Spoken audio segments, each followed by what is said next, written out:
안녕하세요. 10월 23일 한 절 함께 시작하겠습니다. 오늘 함께 나눌 본문 말씀은 예레미야 50장 33절부터 46절까지의 말씀입니다. 하나님께 쓰임받았다고 해서 하나님의 심판을 면제받을 수 있는 것이 아님을 우리는 바벨론을 통해서 분명하게 보고 있습니다. 그건 국가든 개인이든 사회든 마찬가지입니다. 하나님께 쓰임받는 건 분명 은혜가 될 수 있습니다. 그러나 그것이 계속 은혜가 되기 위해서는 늘 하나님의 말씀 앞에 순종해야 하는 것입니다. 쉽게 말해서 그것이 하나님의 은혜임을 늘 잊지 말아야 하는 것입니다.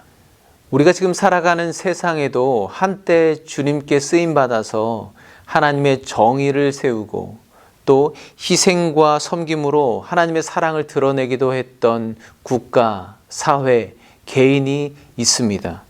그러나 많은 경우에 그들의 본질, 정체성이 오래 지속되지 못하고 금방 무너져 버리는 것을 우리는 심심치 않게 목격할 수가 있습니다.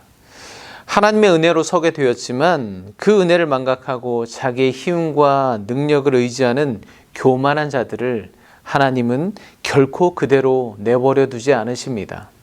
하나님께서 전면에 서셔서 그들을 대적하여 철저하게 보복하십니다. 예레미야의 후반부인 46장부터 51장까지는 이방 나라들의 심판에 대한 메시지가 담겨져 있습니다. 그 중에 절반 정도가 바벨론에 관한 것입니다. 왜 하나님께서는 유독 바벨론의 심판에 대해서 이렇게 세세하게 말씀하고 계실까요? 여러 가지 이유가 있는데 그 중에 저는 방금 전에 말씀드렸던 것처럼 하나님의 은혜와 또 교만은 늘 동전의 양면처럼 공존하는 것 같습니다. 은혜가 교만으로 변질되는 것은 아주 순식간에 아주 쉽게 이루어지는 것입니다. 사탄은 본래 하나님이 계신 하늘 보좌 가장 가까운 곳에서 하나님을 찬양하던 천사장이었습니다. 그러나 그 찬양을 자기 자신에게로 돌리면서부터 그가 하나님의 대적 사탄이 된 것이죠. 하나님의 은혜는 언제라도 교만이 되어서 우리를 넘어뜨리는 올무가 될 수 있다는 것을 우리는 늘 기억해야 합니다.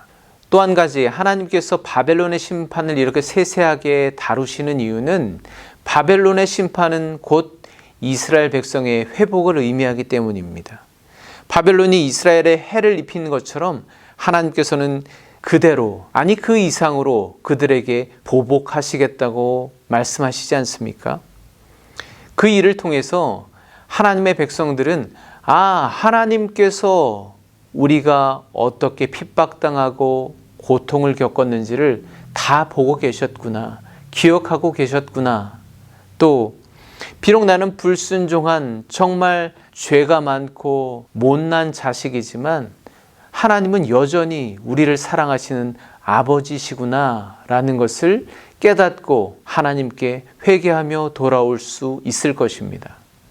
저는 우리가 거의 2달여 오랜 기간 동안 예레미야서를 묵상하고 있는데 이 예레미야서가 하나님께서 당신의 백성들을 향한 소망의 책이라는 것을 반드시 기억하셨으면 좋겠습니다.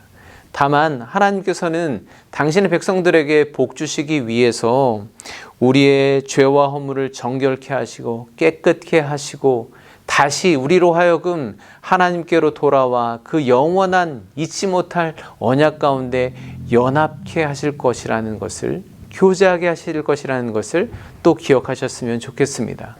서론이 좀 길어졌는데요. 오늘의 한 절 말씀 50장 34절 말씀을 봉독해 드리겠습니다. 그들의 구원자는 강하니 그의 이름은 만군의 여호와라.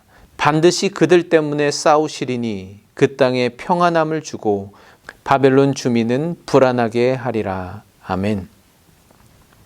하나님은 온 세계의 망치요 또 가장 강력한 제국이라고 자처하는 바벨론이 그들이 사로잡은 이스라엘 백성을 단단히 붙잡고 놓아주기를 거부하고 있지만 이스라엘의 구원자, 강하신 그 이름 만군의 여호와 하나님께서 내가 반드시 그들 때문에 싸우겠다고 약속하시는 말씀을 듣게 됩니다. 하나님께서는 바벨론의 군사들 위에, 바벨론의 주민들 위에 칼이 떨어져서 그들을 치게 할 것이고, 가뭄과 자연재해를 통해서 바벨론을 완전히 무력하게 만드실 것입니다. 그들이 섬기는 신상들이 산산이 부서질 것이고, 그래서 이스라엘에게는 평안함을 주고 바벨론은 불안하게 하실 것입니다. 저는 이 말씀을 묵상하면서 출애굽 때 하나님께서 이스라엘을 구원하시기 위해서 애굽에 재앙을 내리신 일이 떠올랐습니다. 그 모든 재앙이 애굽 사람들에게만 임하잖아요.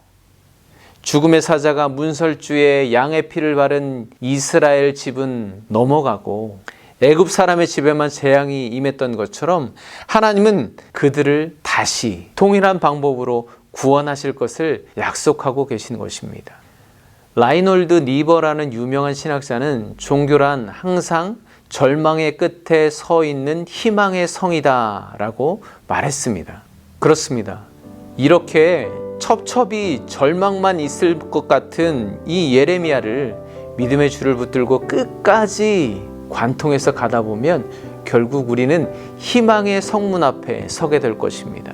여러분, 오늘도 여러분이 처해 있는 크고 작은 문제들 가운데 여러분을 붙들고 끝끝내 놓아주지 않는 바벨론과 같은 그 세력의 소나귀에서 크고 강하신 전능하신 우리 여호와 하나님께서 여러분을 구원하시고 평안을 허락하실 것을 확신하고 나아가시는 하루가 되시기를 간절히 소망합니다.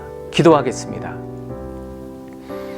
나의 구원자는 강하니 그의 이름은 만군의 여호와라. 아멘. 하나님, 오늘도 만군의 여호와의 이름을 의지하며 하루를 살아갑니다. 바벨론과 같이 우리를 붙들고 놓아주지 않는 많은 문제들을 주께서 끊어주시옵소서. 그들의 손을 무력하게 하여 주시옵소서. 그런 믿음을 가지고 오늘 하루 걸어갈 수 있도록 도와주시옵소서. 오늘 우리가 선 땅에 평안함을 허락하여 주시옵소서. 예수 그리스도의 이름으로 기도합니다. 아멘. 여러분은 오늘도 희망의 성문 앞에 서게 될 것입니다. 승리하십시오. 내일 토요일 아침에 다시 만나 뵙겠습니다. 감사합니다.